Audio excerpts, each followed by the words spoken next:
Pejabat Gubernur Jawa Timur Adi Karyono memimpin apel peringatan Hari Santri tahun 2024 di halaman Gedung Negara Graha di Surabaya. Adi berpesan agar seluruh santri Jawa Timur memiliki kemampuan multitalenta yang profesional. Hari Santri Nasional diperingati setiap tanggal 22 Oktober. Pemprov Jatim menggelar apel peringatan Hari Santri di halaman Gedung Graha di Surabaya Selasa pagi.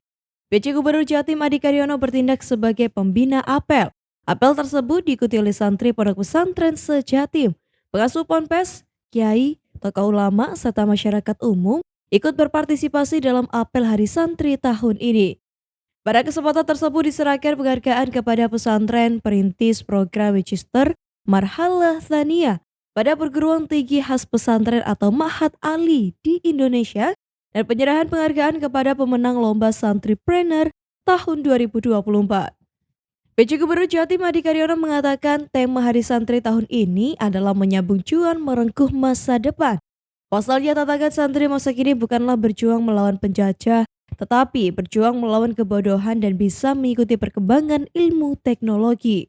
PJ Gubernur Adi memaknai Hari Santri di Jatim berbeda dibanding dengan daerah lain, terutama karena Jatim memiliki ribuan santri dan pondok pesantren, sehingga gaung dan semangat merayakan Hari Santri begitu terasa di Jatim.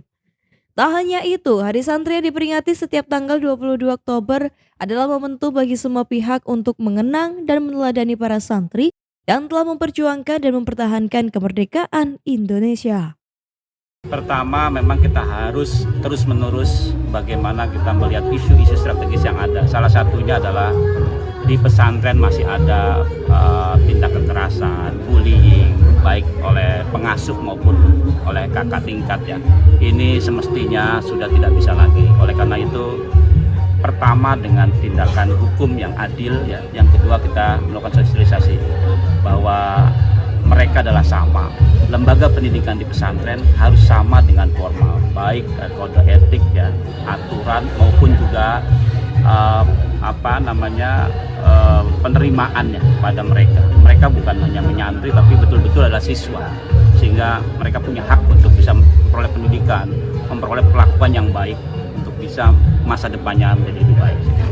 Sementara itu, Ketua PBNU yang juga pengasuh Ponpes An-Nur Balulawang Malang, Kiai Haji Fahru Rozi menegaskan komitmen pesantren melakukan pendidikan yang berkualitas dan aman, serta ramah untuk santri.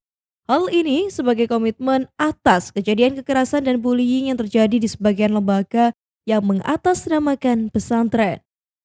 Orang tua juga diharapkan untuk selektif memilih tempat pendidikan anak, memilih lembaga yang berlegalitas dan kredibel, serta tetap membangun komunikasi dengan anak ketika sedang mengenyam pendidikan di pesantren. Dari 32.000 pesantren mungkin ada 1-2 kasus yang saya kira tidak bisa digeneralisir, dan itu kejadian yang bisa terjadi di mana saja, bukan hanya di pesantren. Cuma memang ibaratnya kalau itu terjadi di pesantren itu sangat kentara ya, seperti baju putih yang terkena sedikit noda sehingga semua perhatian menjadi jatuh ke sana. Walaupun saya kira kejadian itu pasti terjadi di banyak tempat dan kita juga menyayangkan dan menyesalkan kejadian itu.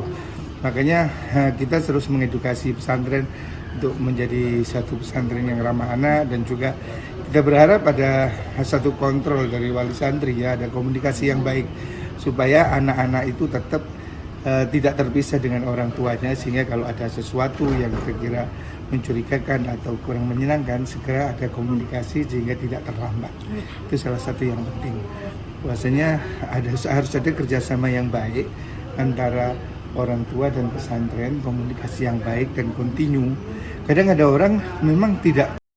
Dalam apel Hari Santri ini juga menampilkan marching band dari Ponpes An-Nur Malang, serta penampilan memukau dari penyanyi religi Opik. Tim TV9 melaporkan.